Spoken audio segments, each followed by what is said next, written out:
सुनि समुझई जन मुदित मन, मज्जहि अति अनुराग। लय चारि फल अछत तनु, साधु समाज प्रयाग। जो मनुष्य इस संत समाज रूपी तीर्थराज का प्रभाव प्रसन्न मन से सुनते हैं और समझते हैं और फिर अत्यंत प्रेम पूर्वक इसमें गोते लगाते हैं, वे इस शरीर के रहते ही धर्म अर्थ काम मोक्ष चारों फल पा जाते।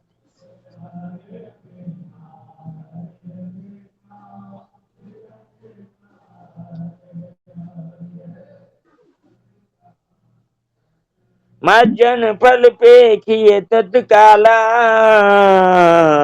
काक हुई पिक बकऊ मराला। सुनि आचरज करे जन कोई,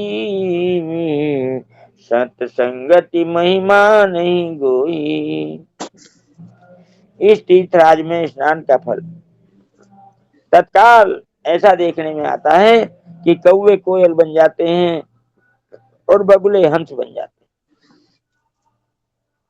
यह सुनकर कोई आश्चर्य न करे, क्योंकि सत्संग की महिमा छिपी नहीं है।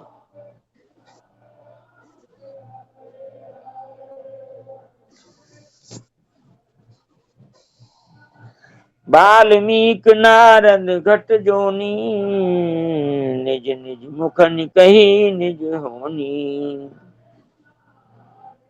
जल चर थल चर नभ चर नाना, ये जड़ चेतन जीव जहाना। वाल्मीकि जी, नारद जी और अगस्त्य जी ने अपने अपने मुखों से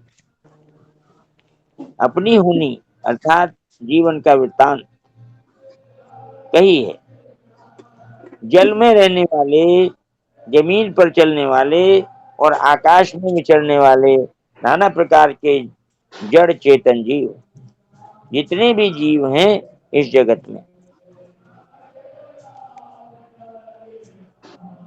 मति की रति गति भूति भलाई, जब जेहि जतन जहाँ जेहि पाई। सो जानब सत्संग प्रभाव, लोकहु वेद ज्ञान पाऊ।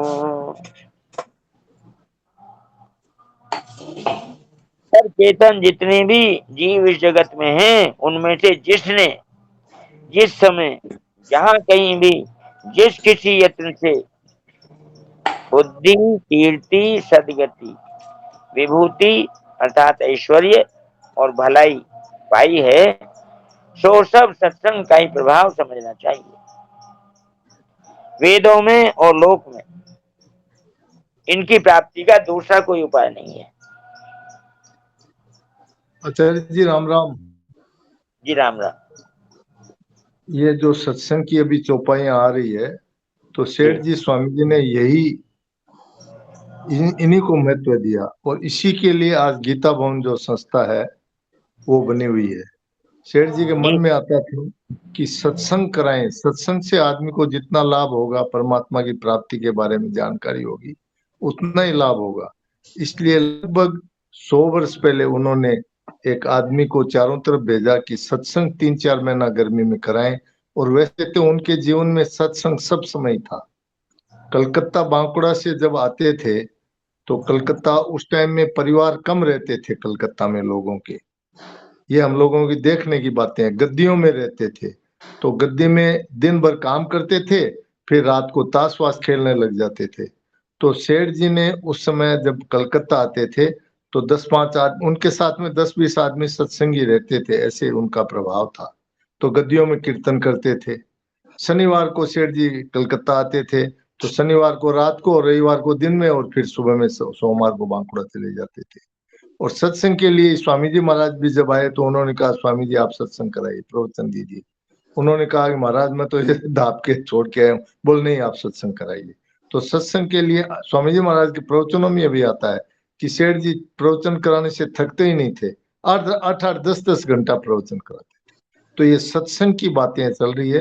तो सत्संग का विशेष महत्व है अपने जीवन में। ये बात स्वामी जी महाराज, सेठ जी महाराज सभी कहते हैं। और डॉक्टर साहब के पिताजी और शुरू से ही सेठ जी के पास जुड़े हुए थे, स्वामी जी के पास जुड़े हुए थे। तो सत्संग का प्रभाव हम लोग सब जानते हैं और उसी के फल रूप में हमको ये सब मिल रहे हैं। नारायण। यही बात है। स्वामी जी महाराज का कहना है कि पढ़ाई करके कमा के खाना है, और सत्संग में तो गोद लिया जाता है। गोद चले जाने पर सब कुछ प्राप्त हो जाता है, कुछ कमाई नहीं करनी पड़ती। तो सत्संग तो गोद जाना है। सत्संग से जो लाभ होता है वो अन्य किसी प्रकार से संभव नहीं है। महाराज जी राम राम। जी महाराज जी, मेरा सभी साधकों से कहना है कि अभी जो चौपाई आएगी ना, इसको सभी याद कर ले, बहुत जीवन में काम आने वाली है। नारायण नारायण। बिनु सत्संग विवेक न होई, राम कृपा बिनु सुलभ न सोई। सत्संगत मुद मंगल मूला, सोई फल सिद्धि सब साधन फूला। सत्संग के बिना विवेक नहीं होता, और श्री राम जी की कृपा के बिना सत्संग सहज में मिलता नहीं। सत्संगति आनंद और कल्याण की जड़ है। सत्संग की सिद्धि अर्थात सत्संग की प्राप्ति ही फल है, और सब साधन तो फूल हैं।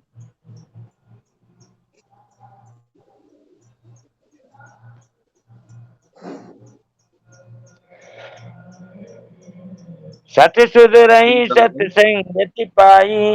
हाँ जी बोलिए। हाँ, सत्संग के विषय में महाराज जी ने बात लिखी है कि सत्संग करने से बहुत लाभ होता है। हमने तो सत्संग के समान कोई उपाय नहीं देखा है। साधन बहुत हैं और लोग साधन करते भी हैं, पर सत्संग के द्वारा जो लाभ होता है वह वर्षों तक साधन करने से भी नहीं होता। ये महाराज जी के विचार हैं कि सत्संग के विषय में। जी बहुत सुंदर, बहुत सुंदर। जय हो। हाँ प्रवीण भाई जी, आपसे निवेदन है कि ये जो सत्संग की बातें आप जो साधन सुधा सिंधु में, साधन सुधा निधि में जो पढ़ते रहते हैं, आपका अध्ययन है, तो ये हमें समय समय पर जब भी संदर्भ आए तब आप बताते रहिए। बहुत बढ़िया बात है। जय हो, जय। नारायण नारायण। हाँ डॉक्टर साहब बोलिए। इसमें जो बात आई है, इस पे कई लोगों का प्रश्न हो जाता है कि ये बिनु सत्संग विवेक न होई कैसे कह दिया तुलसीदास जी महाराज ने।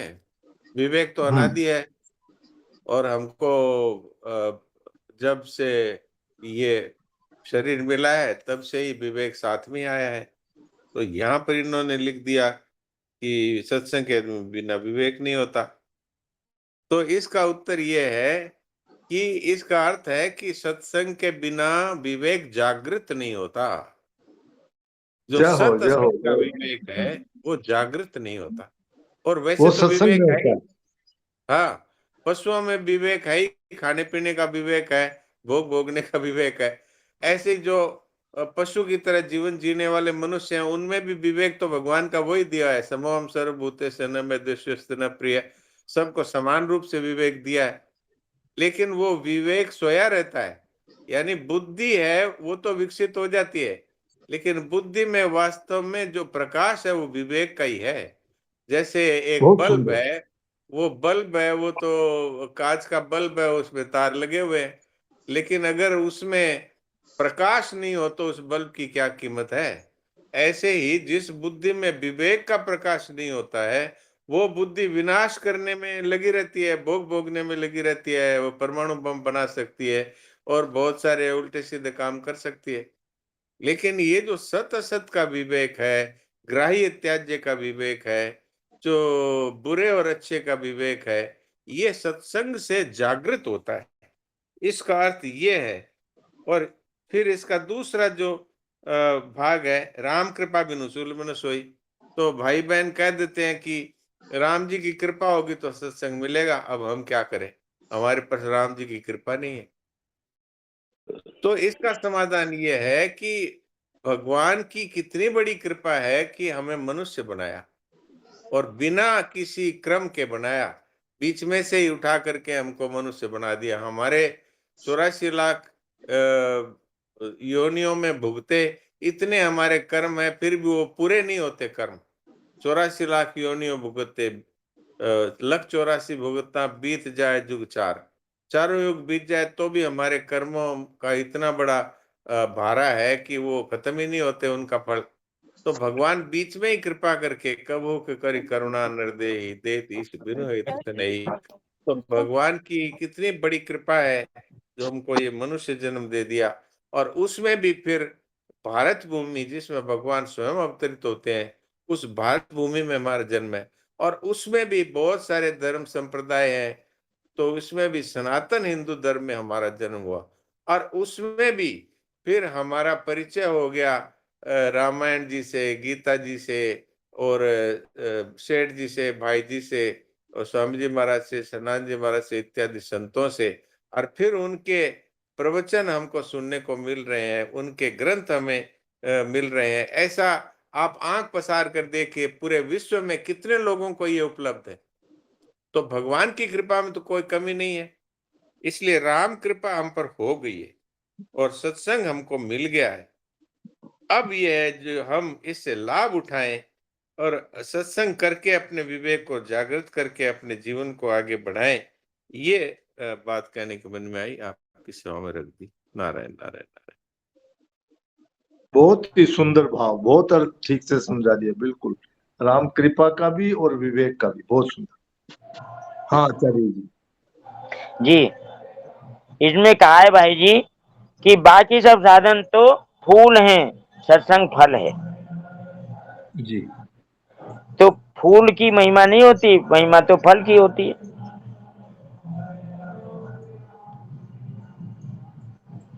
फूल तो लग के झड़ भी जाते हैं, फल की महिमा है। आम का जो पेड़ है, हमारे आम के पेड़ों पे बोर आया हुआ था, बहुत सारा झड़ गया, और बहुत सारी आमी बहुत कम लगी, और उनमें से भी सब गिर जाती हैं। तो हमको जो मिलता है वह फल सत्संग है। सत्संग दुर्लभ है। वो सत्संग जो है वह है हमारे जीवन को धन्य बनाने वाला, हमारे जीवन को सफल बनाने वाला, और वो अनायास प्राप्त होता है, भगवान की कृपा से प्राप्त होता है। हमारे अंदर उसके प्रति बस प्रेम होना चाहिए, ललक होनी चाहिए। सत सुध रही सत्संगति पाई, पारस परस कुदात सुहाई। विधि बस सुजन कुसंगत परही, फनि मनि सम निज गुण अनुसरही। दुष्ट भी सत्संगति पाकर सुधर जाते हैं। जैसे पारस के स्पर्श से लोहा सुहावना हो जाता है, सुंदर सोना बन जाता है। किंतु दैव योग से यदि कभी सज्जन कुसंगति में पड़ जाते हैं तो वे वहां भी सांप की मणि के समान अपने गुणों का ही अनुसरण करते हैं। अर्थात जिस प्रकार सांप का संसर्ग पाकर भी मणि उसके विष को ग्रहण नहीं करती तथा अपने सहज गुण प्रकाश को नहीं छोड़ती, उसी प्रकार साधु पुरुष दुष्टों के संग में रहकर भी दूसरों को प्रकाश ही देते हैं। दुष्टों का उन पर कोई प्रभाव नहीं पड़ता।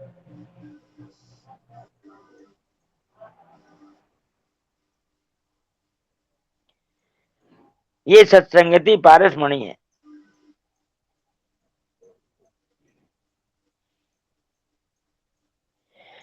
विधि हरिहर कवि को विद्वानी, कहत साधु महिमा सकुचानी। सो मोसन कहे जात न कैसे, साक बनिक मनि गुण गण जैसे।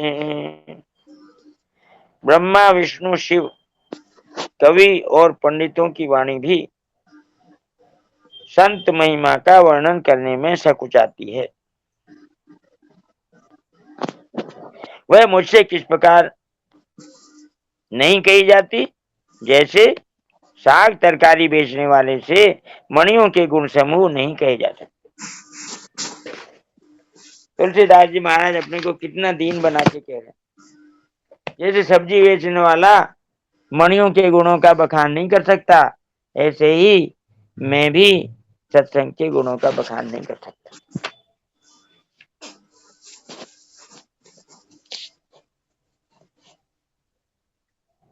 ब्रह्मा विष्णु शिव कवि, कवि विद्वान के लिए आता है,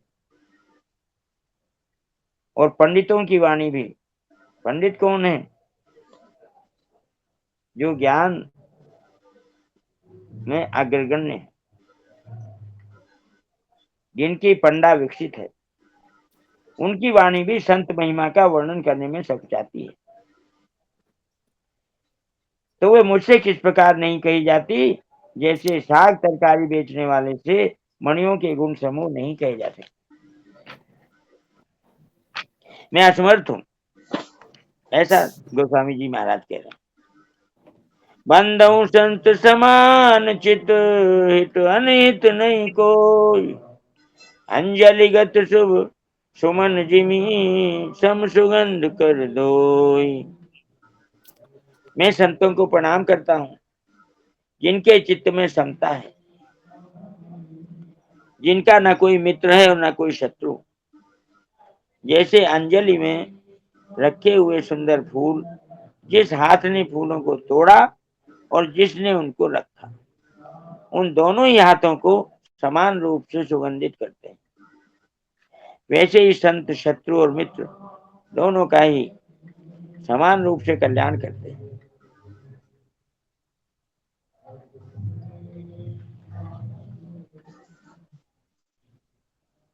संत भगवान राग द्वेष से ऊपर उठे हुए होते हैं। वो उनके दिमाग में ना कोई बुरा है ना कोई अच्छा, सब बराबर है, इसलिए सबका समान रूप से कल्याण करते। संत सरल चित जगत हित, जानी स्वभाव स्नेह, बाल विनय सुनि करि कृपा, राम चरण रति देव। तुलसीदास जी महाराज कहते हैं, संत सरल हृदय और जगत के हितकारी होते हैं। उनके ऐसे स्वभाव और स्नेह को जानकर मैं विनय करता हूँ। मेरी इस बाल विनय को सुनकर कृपा करके श्री राम जी के चरणों में मुझे प्रीति दें। भगवान राम जी के चरणों में प्रीति मांग रहे हैं उन संतों से जो सबके हितकर होते हैं। आचार्य जी राम राम। राम राम राम। तुलसीराम जी तो तुलसीदास जी महाराज तो प्रेत मिलता उसको ही बोले कि राम जी का दर्शन करो। हाँ जी, हाँ जी। तो वो तो भगवान के चरणों में प्रेम मांगते हैं और यही हम लोगों की मांग होनी चाहिए।